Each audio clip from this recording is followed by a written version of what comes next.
这几天在商界里面就会有朋友问我，你怎么到这里来训练？当然也是因为拿铁在做搬迁啊、整理、整顿，所以从环境的上面，我们暂时没有办法去回归到拿铁，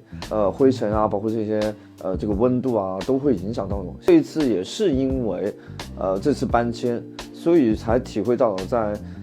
目前的这个商界，首先的话，我就是运动的状态变得更好了，恢复能力也变得更好了。湖南的天气外面比较潮湿，那么这个整个我们场馆里面的话，就会出现明显的就是非常闷热，所以很多时候我们在训练的这种皮肤上的体感和状态都很差，莫名其妙的就是站在那里都在出汗。我又一次走进了商界，就发现如果在器械上面没有太多问题的话，确实环境的这种舒适度给我们营造出的就是进步的这个状态会更好一点。在器械上面的话，我也是重新去体验了一下，就关于一个是深蹲的框架，还有一个就是卧推的这个架子。那好在的是配备了这种滚轴的挂钩，算是非常幸运。当有这个滚轴式挂钩的话，我解决了2个问题。首先第一个的话就是要去做杠铃的中心调整的时候没有那么的尴尬啊，还有一个的话就是当我的身体有这个调整中心时候，会获得一个相对来说更好的一个身体的这个预设张力的表现。去了一趟那个长沙986的新店，比如说像它的那个垫子非常软啊，抗震，但是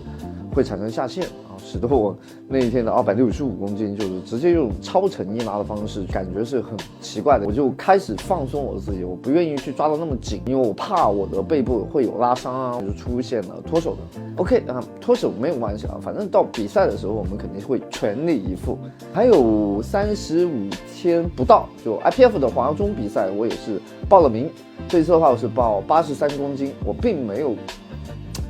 降重的这种打算啊，更多的是在日常有76公斤体重的突破自我啊。就像深蹲的话，虽然在第2次恢复的270公斤，我确实是有点害怕的。一个人在框架上面蹲，虽然有保护杠，但还是不想去被压的那种感觉，所以心生畏惧，也没有拿下很大的决心去做3蹲的幅度。我觉得在商界的这个体感要相对的更轻，也许空调给我带来的这种很放松啊、很舒适的这种感觉，让我的状态更好，然后恢复的更快。我希望到时候最少能发挥出95%，也算是已经很开心了。至于100%，基本上卧推和深蹲的项目里面，我觉得是没有办法拉满的，所以还是虚心的去接受自己啊，就是要有一个长期的过程啊，以代练的方式来去摸到那个最高的那个巅峰。